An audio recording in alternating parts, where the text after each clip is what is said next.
Bienvenidos a la exposición del grupo número 3 de la cátedra Apreciación a la Escultura. En esta ocasión vamos a tratar los valores plásticos. Los valores plásticos se definen como el grupo de aspectos de una obra de arte utilizados esencialmente para su estudio y análisis en combinación con los principios del arte. Como primer punto trataremos la composición, cerrada, abierta, triangular y diagonal, a cargo de nuestros compañeros Brian Chuquimarca, Sebastián Delgado, Andy Cudco y Daniel Washpa.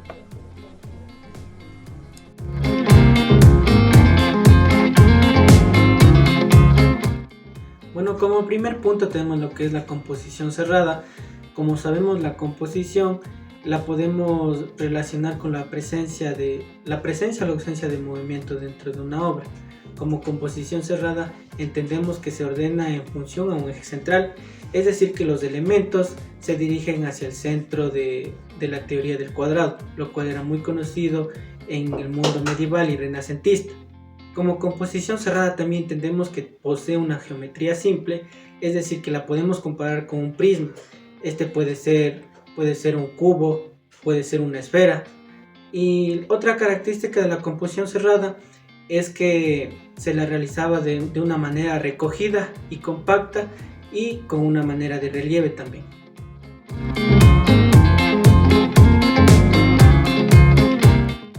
La composición abierta. Hablar de la composición abierta o cerrada viene de los vocablos que se hacen en mención a la forma en la que se detalla una pintura o una escultura. Fueron empleados por primera vez a principios del siglo XX gracias al historiador Heinrich Wolffing, con el propósito de designar los cuadros donde los personajes y los motivos se disponían en conjuntos cerrados sobre sí mismos de forma cerrada, o que por el contrario daban la impresión de construir un fragmento de un mundo que se prolongaba más allá de los límites de la pintura, es decir, una composición abierta. Como podemos identificar en la imagen, en la pintura de la entrega de las llaves de San Pedro, podemos identificar que los límites de la pintura van más allá de la idea principal. Una composición es abierta cuando sus elementos generales están organizados en forma de figura abierta, es decir, en forma de cruz, de V, de C o de X o de estrella. La definiremos a la composición abierta como aquella en la que los elementos huyen del centro. Es muy característica del manierismo y del barroco y de algunas corrientes de escultura contemporánea también. La composición abierta puede ordenarse alrededor de un eje central o lateral o en función de un punto de fuga exterior. La definiremos como aquella en la que los elementos huyen del centro teórico, este centro teórico llamado composición centrífuga, y a veces los excluye en parte de la representación. Es propia del momento manierista y barroco. Generalmente la composición cerrada es la que se encarga de globalizar todos los elementos, mientras que la abierta los fragmenta. Como podemos identificar en la siguiente escultura, existe una distribución de pesos y direcciones visuales en la composición, en donde se puede evidenciar claramente una composición abierta.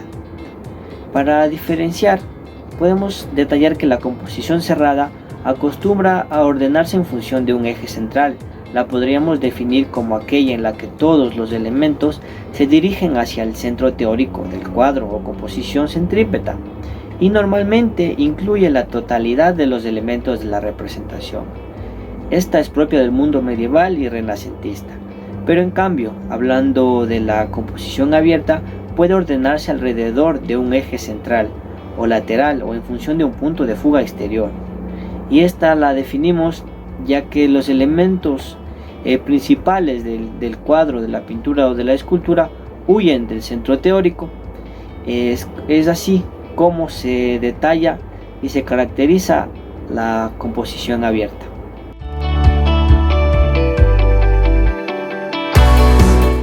Triangular. Las composiciones triangulares transmiten una sensación de estabilidad, pero al mismo tiempo también implican un cierto aire de elevación o superioridad.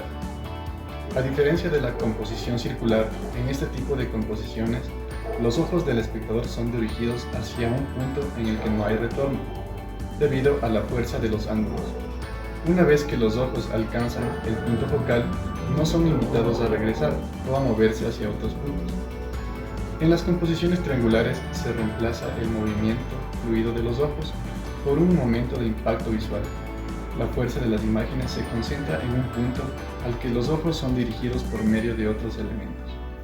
Esto se ve reflejado en las esculturas de temas religiosos, donde la figura de mayor relevancia, normalmente Jesús o la Virgen, se sitúan en el vértice superior del triángulo. Las composiciones triangulares no tienen por qué limitarse a organizar los elementos sobre un triángulo equilátero, al que se parece el caso de ejemplo. Existen una gran variedad de obras compuestas con triángulos de diferentes formas. De hecho, muchas obras de pintura o escultura china son composiciones triangulares y estas prefieren utilizar triángulos agudos u obtusos. El triángulo áureo. En la antigua Grecia, el arte debía ser lo más perfecto posible, y los matemáticos de la era concluyeron que cualquier trabajo artístico necesitaba tener un equilibrio de composición específico para complacer al otro.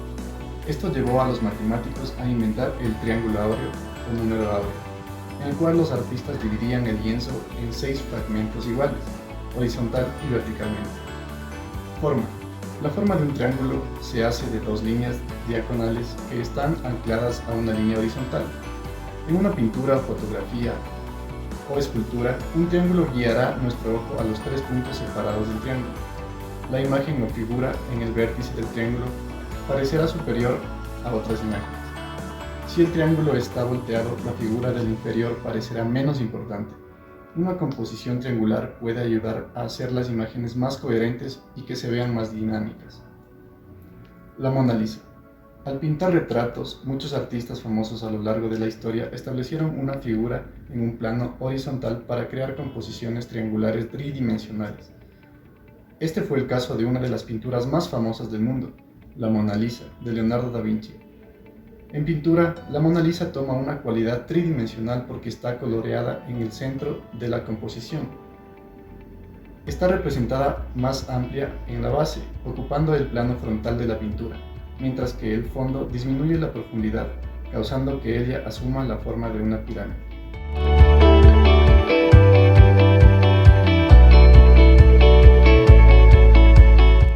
La composición diagonal.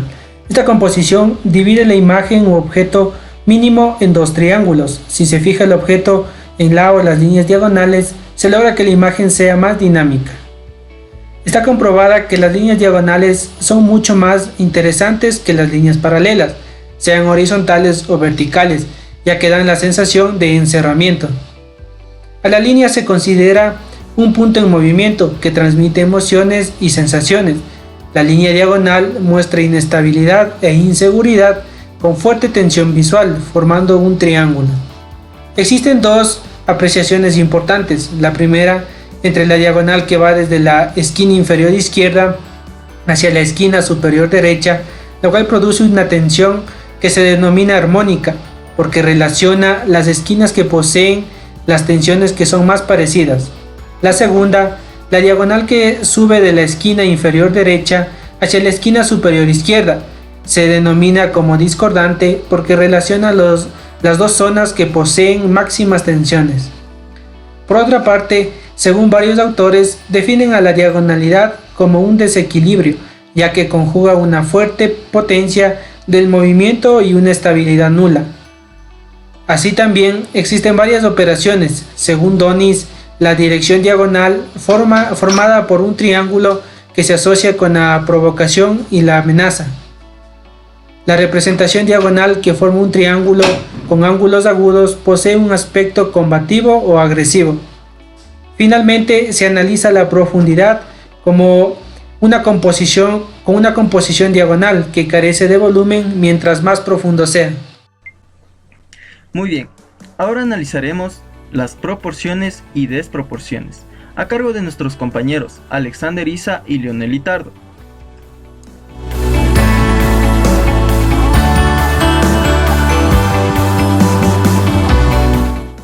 Las proporciones. Todas las épocas han hecho intentos de fijar proporciones ideales y un sistema de ayudarse a la representación de estas medidas perfectas. El tamaño, el peso y la proporción son aspectos fundamentales de la pieza escultórica. Es función de la distancia que la separa del espectador. El tamaño pequeño conviene a aquella obra destinada a la esfera de la vida privada, ya que permite una profunda relación afectiva. Pero cuando su tamaño aumenta, debe dirigirse a la comunidad. Lo que era diminuto y delicado llega a ser colosal y su apreciación reclama más distancia adecuada. La sensación de peso y esfuerzo va unida a la del tamaño. Evidentemente no son nociones estéticas, pero pueden dejar de intervenir en la variación espontánea del espectador. No hay duda que en todas las épocas y estilos, la teoría y la práctica de las proporciones han interesado sobremanera y ha habido principios y normas que se han estudiado y atendido celosamente.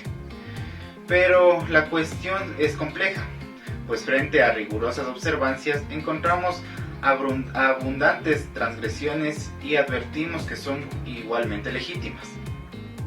La superación de una teoría por apremios creativos o no es menos admirable que el cumplimiento y desarrollo de dicha teoría. El arte es tan normativo como antinormativo. Todo sistema de proporciones responde al afán de establecer medidas aritméticas y representaciones gráficas de carácter geométrico, tomando como apoyatura principal el cuerpo humano, sobre todo el masculino, y conseguir así un método que excluye a la representación mediante razones de índole antropológica, esférica, religiosa y entre otras. Es natural que el hombre se haya preocupado por saber cómo es su cuerpo a la hora de representarlo artísticamente. Todos los sistemas han nacido de la observación, pero la diversidad de los cuerpos hace que las formaciones difieran. Una de las observaciones a que llegaron los tratadistas es la diferencia entre el cuerpo del hombre y el de la mujer. Por esta razón, en sus tratados hay un capítulo que hace referencia a las proporciones del cuerpo femenino, entre los cuales destaca la relación cabeza-cuello. De las proporciones se salta a las formas. El cuerpo masculino aparece vinculado a la línea recta y al cubo, sobre todo en los atletas, mientras que el cuerpo femenino deriva de las formas cilíndricas y globulares. La primera normativa en materia de proporciones procede de Egipto, donde el planteamiento de la escultura es afín al de la arquitectura. La estatua se inscribe en un cubo porque es concebida como un sillar.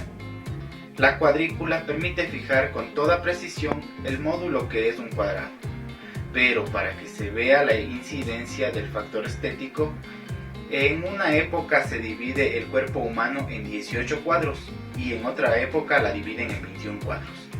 Este sistema permite distribuir exactamente la posición de los hombros, la rodilla y las partes esenciales del cuerpo.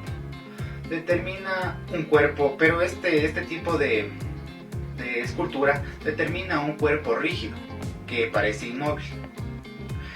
Los griegos, en cambio, dedicaron gran atención al problema de las proporciones, ya que su cultura era eminentemente antropocéntrica. Eso nos quiere decir que esta cultura buscaba hacer que el hombre esté en el medio del todo. Polícleto fue el gran teórico de las proporciones.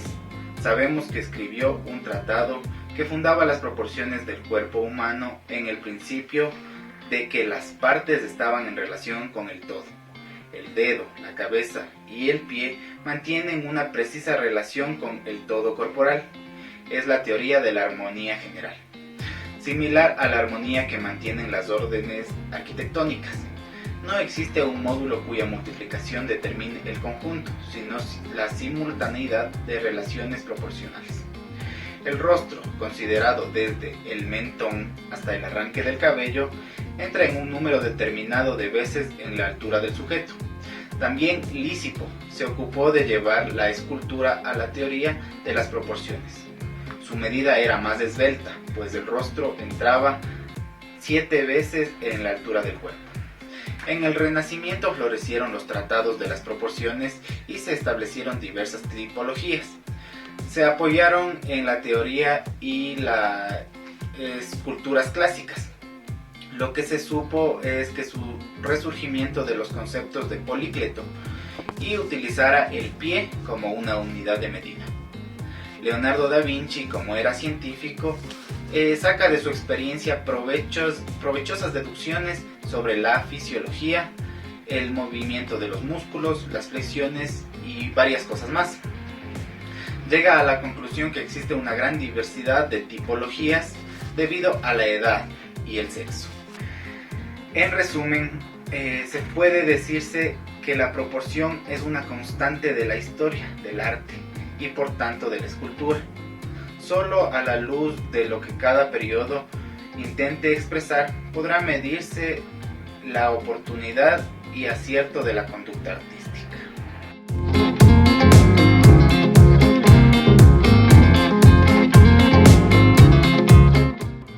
La deformación como valor plástico dentro de la escultura. Surgió con el manierismo, que fue un movimiento artístico surgido en Europa en el siglo XVI.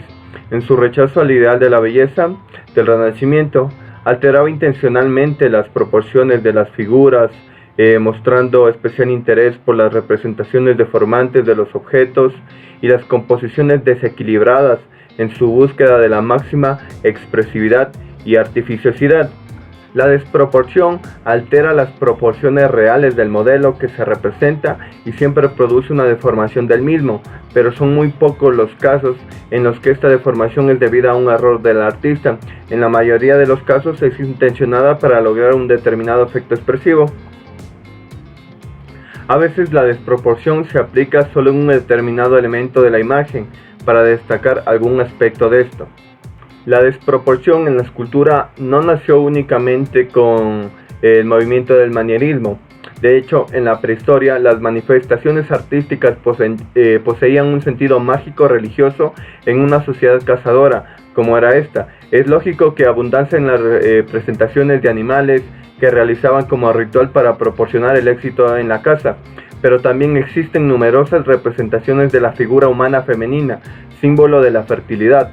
Por ello, en ese sentido mágico, el que explica la desproporción a la que sometían tanto las representaciones pictóricas como las escultóricas de estas figuras, todas ellas agrandando los atributos sexuales. La magia de la fertilidad les aseguraba la pervivencia tanto de la especie humana como de la fauna. De igual forma, en el arte africano, a pesar de caracterizarse por la grandísima variedad de este debido a sus múltiples tribus, surge siempre asociado a actos de carácter religioso o social y sigue la tradición del arte prehistórico. En él, la representación de la figura humana tiene una gran importancia, pero siempre con un marcado sentido simbólico. Las representaciones pictóricas de las figuras humanas son esquemáticas y con tendencia a la estilización, muy apartadas del naturalismo. Sin embargo, en sus esculturas encontramos patrones de belleza comunes claramente desproporcionados, lo cual ha llevado a considerar la existencia de un canon africano de cabeza de gran tamaño y extremidades muy cortas. Lo que persigue este arte es que la figura humana exprese ideas, no la representación de la realidad. Como último punto, tenemos la simetría y la asimetría, a cargo de nuestro compañero Fernando Proaño y nuestra compañera Jennifer Salguero.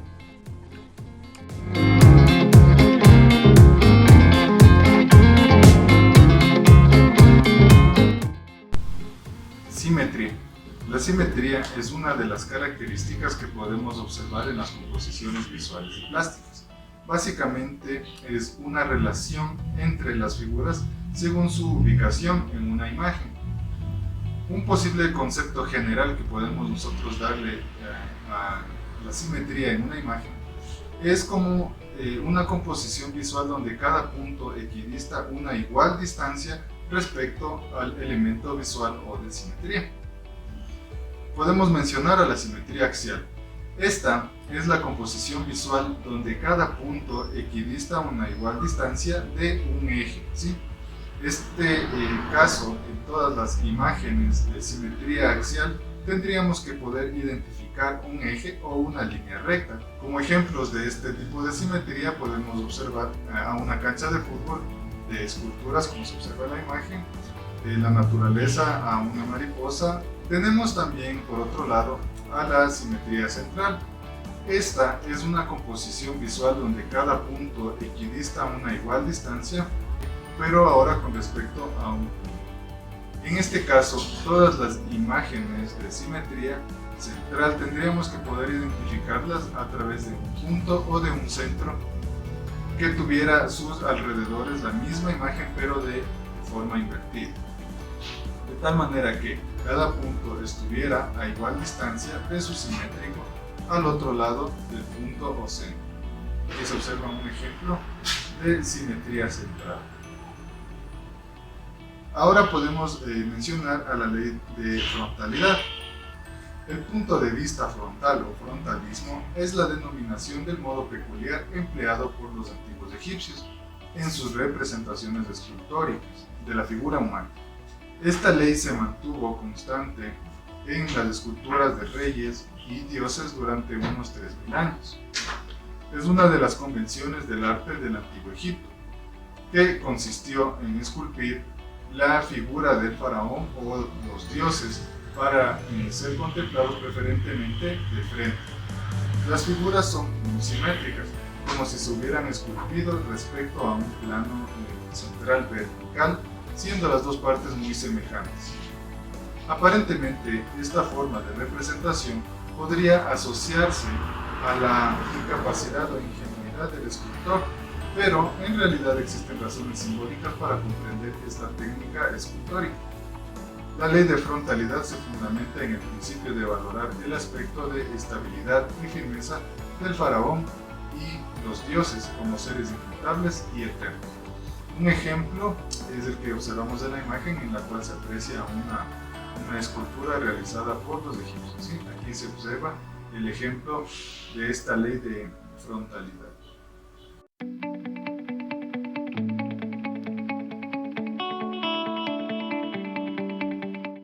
Yo les voy a hablar de la asimetría. La asimetría es una propiedad de determinados cuerpos, dibujos y otros tipos de elementos en los que, al aplicarse una regla de transformación efectiva, se observan cambios con respecto al elemento original. La asimetría es una desigualdad entre las partes de un todo. Una composición asimétrica es aquella en la que una parte pesa más que las otras. Suelen ser composiciones llamativas y pueden también incluso ofrecer mejores resultados que las simétricas. Algunas razones de la asimetría son las siguientes. La asimetría permite más libertad de composición y organizar jerárquicamente los elementos. En la asimetría se establecen juegos de equilibrio entre la parte destacada y el resto de la composición. Las composiciones simétricas tienden a ser monótonas. Por lo contrario, la asimetría suele despertar más la atención del espectador. La asimetría no implica un desequilibrio, solamente una desigualdad. La asimetría nos transmite agitación, tensión, dinamismo, alegría y vitalidad.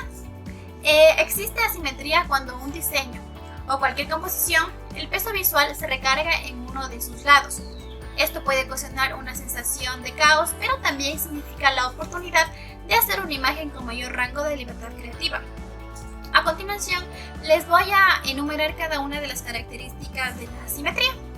Como primera característica tenemos logra impactar al espectador. Una composición visual que rompe con el orden logra llamar la atención del espectador y tiene la posibilidad de quedar registrada en su memoria.